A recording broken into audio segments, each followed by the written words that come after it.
मागे बोलाल किती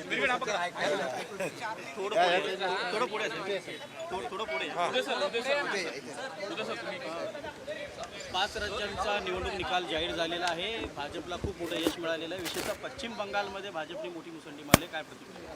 5 राज्यापैकी 3 राज्य भारतीय जनता पक्ष NDA यांनी जिंकलेली आहेत आणि त्याबद्दल मी देशाचे लोकप्रिय यशस्वी प्रधानमंत्री नरेंद्र मोदीजींचं अभिनंदन करतो. त्यांच्यावर लोकांनी विश्वास दाखवलेला आहे आणि विशेष करून बंगालचा विजय हा ऐतिहासिक आहे. म्हणजे बंगालमध्ये भारतीय जनता पक्षाला पहिल्यांदा एवढं मोठं घवघवीत यश मिळालेलं आहे आणि तिथली खऱ्या अर्थाने गुंडागर्दी, तिथली दहशत, तिथलं भय संपलं आणि म्हणजे ममता दीदींचं भय संपलं आणि मोदीजींचा विश्वास जिंकला.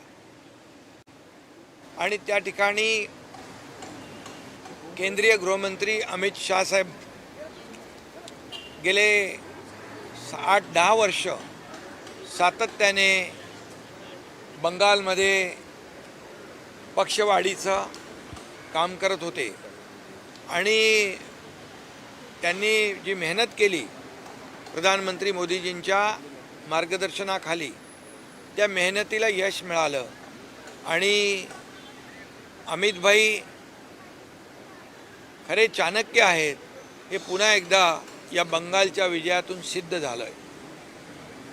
खरं म्हणजे श्यामाप्रसाद मुखर्जी यांचं हे जन्मगाव आहे आणि राष्ट्रीय स्वयंसेवक संघाचं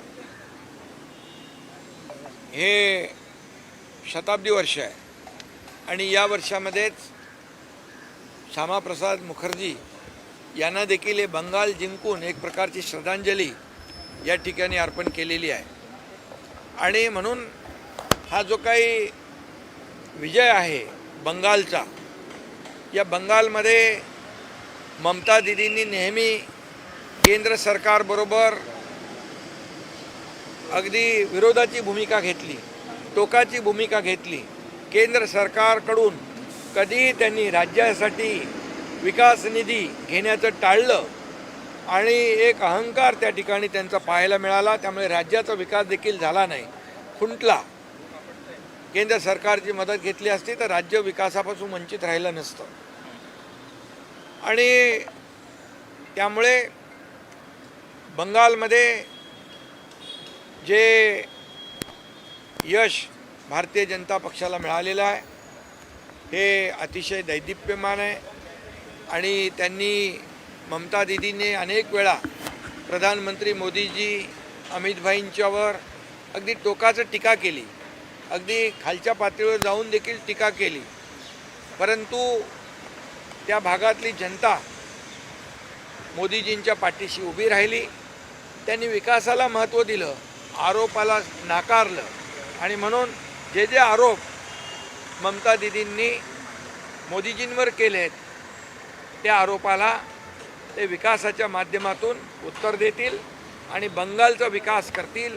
डबल इंजिनचं सरकार त्या ठिकाणी काम करेल आणि खऱ्या अर्थाने बंगाल जो विकासापासून वंचित राहिला आहे तो विकासाच्या मुख्य प्रवाहामध्ये या ठिकाणी आल्याशिवाय राहणार.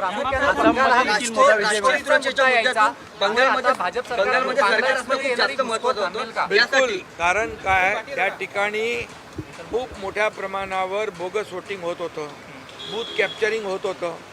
त्यामध्ये म्हणून ते SIRच्या माध्यमातून बांगलादेशी जी आहेत ती नावं त्या ठिकाणी होती आणि अशा प्रकारचं अतिशय लोकशाहीला घातक अशा प्रकारची कार्यपद्धती तिथं होती. आणि आपण पाहिलं की एक प्रकारची मिलिटन्सी, आतंकवादी भूमिका त्या ठिकाणी आपण पाहिली. कितीतरी वेळा त्या ठिकाणी ज्या ज्या काही घटना घडलेल्या आहेत त्या घटना अतिशय घातक होत्या. आणि म्हणून कायद्याचं राज्य, लोकशाहीमध्ये लोकांचं राज्य आणण्याचं काम प्रधानमंत्री मोदीजींनी केलेला आहे. यासाठी मी त्यांचं अभिनंदन करतो, त्यांना धन्यवाद देतो. आसाममध्ये देखील भाजपने मोठा विजय मिळवला. आसाममध्ये देखील भाजपने मोठा विजय मिळवला. आसाममध्ये देखील मोदीजींच्या नेतृत्वाखाली, अमित भाईंच्या स्ट्रॅटेजी खाली तिथले हेमंत बिस्वा शर्मा जे मुख्यमंत्री, त्यांनी केलेला जो काही विकास आहे, ज्या काही योजना लोकांसाठी त्यांनी केल्या, त्याचं फळ आणि त्याचं पोचपावती आसाममध्ये देखील पाहायला मिळाली. आणि म्हणून खऱ्या अर्थाने असम का विजय आसान है असं म्हणायचे ते. और ते खऱ्या अर्थाने या निवडणुकीमध्ये पाहायला मिळालं आणि तिकडे देखील क्लिअर कट मेजॉरिटी मिळालेली आहे. पाँडिचेरीमध्ये देखील जिंकलेले आहेत. आणि त्याचबरोबर आपल्या उपमुख्यमंत्री सुनेत्राताई पवार यांना देखील 2 लाखापेक्षा जास्तीचं मताधिक्य मिळालेलं आहे. त्यांचं देखील मी अभिनंदन करतो. खऱ्या अर्थाने त्या ठिकाणी केलेलं अजितदादांनी काम बारामतीमध्ये, या कामाची पोचपावती लोकांनी दिली आणि हीच खरी श्रद्धांजली अजितदादांना ठरेल. रोहिंग्यांचा मुद्दा हा प्रामुख्यानं पश्चिम बंगालमधनं यायचा. आता रोहिंग्यांना आळा बसेल का भाजप? बिलकुल रोहिंग्यांना आळा बसेल. त्यामध्ये घुसखोरांना, बांगलादेशींना आळा बसेल आणि खऱ्या अर्थाने तिथे विकासाचं राजकारण येईल. विकासाचं त्या ठिकाणी खऱ्या अर्थाने जे डेव्हलपमेंटपासून वंचित होते, मगाशी मी म्हटलं, खऱ्या अर्थाने लोकांना विकास काय आहे तो ते पाहायला मिळेल. श्यामा प्रसाद मुखर्जी के धरती पर कमल का उदय हुआ है सर, क्या कहेंगे? मैं यही कहूँगा कि बंगाल का 3 राज्यों में, 5 में से 3 राज्यों में भारतीय जनता पार्टी का विजय हुआ है और उनको वहाँ पर जीत हासिल हुई है. सबसे बड़ी जीत ऐतिहासिक जो है बंगाल की है और आदरणीय प्रधानमंत्री नरेंद्र मोदी जी के नेतृत्व में वहाँ पर बड़ी जीत हासिल हुई है. वहाँ कमल खिल गया है और श्यामा प्रसाद मुखर्जी के गांव है, वो जन्मस्थान है और ये आरएसएस की शताब्दी वर्ष है और इसमें बंगाल में जीत हासिल करने के वजह से एक श्यामा प्रसाद मुखर्जी को एक श्रद्धांजलि है. और मैं ये भी कहूँगा कि हमारे कर्मठ फौलादी गृहमंत्री अमित भाई ये पिछले 8 से 10 साल वहाँ मेहनत कर रहे थे और ये आदरणीय प्रधानमंत्री नरेंद्र मोदी जी के मार्गदर्शन पर वहाँ पर अमित भाई पूरा वहाँ पर इस चुनाव में भी बहुत ही उन्होंने ध्यान दिया था और इसलिए वहाँ के कार्यकर्ताओं ने मेहनत की, सभी लोगों ने मेहनत की. और वहाँ का जो गुंडा राज है, दादागिरी है, दहशत है, उसको जनता ने नकार दिया है. डर को नकार दिया है और विश्वास को स्वीकार कर दिया है. इसलिए मैं कहूँगा कि जो उस बंगाल में डर, ममता दीदी का डर नकारा है और प्रधानमंत्री मोदी जी का विश्वास को स्वीकारा है और इसलिए वहाँ पर डेवलपमेंट से वंचित रहा बंगाल, अभी फिर से वहाँ डेवलपमेंट हो जाएगी. क्योंकि केंद्र सरकार से सिर्फ झगड़ा करना एक ही मकसद रखकर ममता दीदी काम कर रही थी.